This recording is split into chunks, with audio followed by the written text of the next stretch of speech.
નમસ્કાર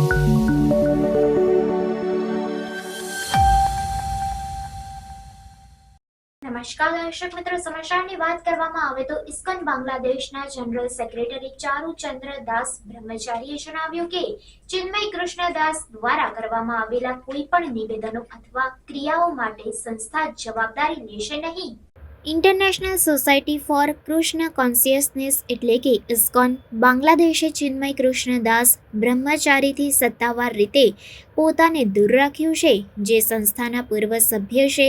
ઇસ્કોન બાંગ્લાદેશના general secretary ચારુચંદ્ર દાસ બ્રહ્મચારીએ જણાવ્યું કે ચિન્મય કૃષ્ણદાસ દ્વારા કરવામાં આવેલા કોઈ પણ નિવેદનો અથવા ક્રિયાઓ માટે સંસ્થા જવાબદારી લેશે નહીં.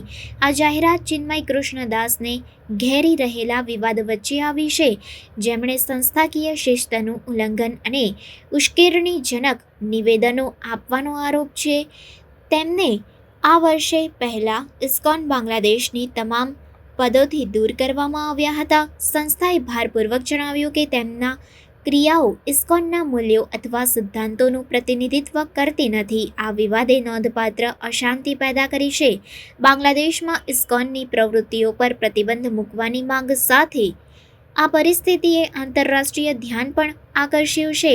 દેશના લઘુમતી સમુદાયોના સુરક્ષા અને અધિકારો વિશે ચિંતાઓ સાથે আন্দোলনের সঙ্গে ইসকন বাংলাদেশের কোনো ধরনের সম্পৃক্ততা নেই। এই মিথ্যাচার এখন এমন পর্যায়ে পৌঁছেছে যে সড়ক দুর্ঘটনার মতো বিষয়গুলোকেও ইসকনের চক্রান্ত বলে চালিয়ে দেওয়া হচ্ছে।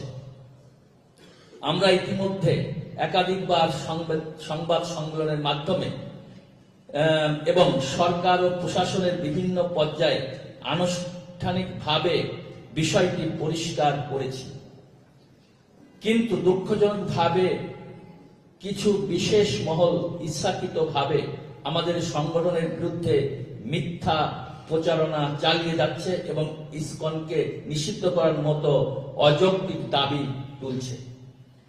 অনেক মাস আগেই প্রবর্তক শ্রীকৃষ্ণ মন্দিরের অধ্যক্ষ লীলারাজ গৌর দাস, স্বতন্ত্র গৌরাঙ্গ দাস এবং চট্টগ্রামস্থ পুণ্ডরিক ধামের অধ্যক্ষ চিন্ময় কৃষ্ণ দাসকে সাংগঠনিক শৃঙ্খলা ভঙ্গের দায়ে ইসকনের সাংগঠনিক পদ পদবী সহ ইসকনের যাবতীয় সাংগঠনিক কার্যক্রম থেকে অব্যাহতি দেওয়া হয় এবং উল্লেখ করা হয় যে তাদের দ্বারা সংগঠিত কার্যক্রম ইসকনের কার্যক্রম নয়।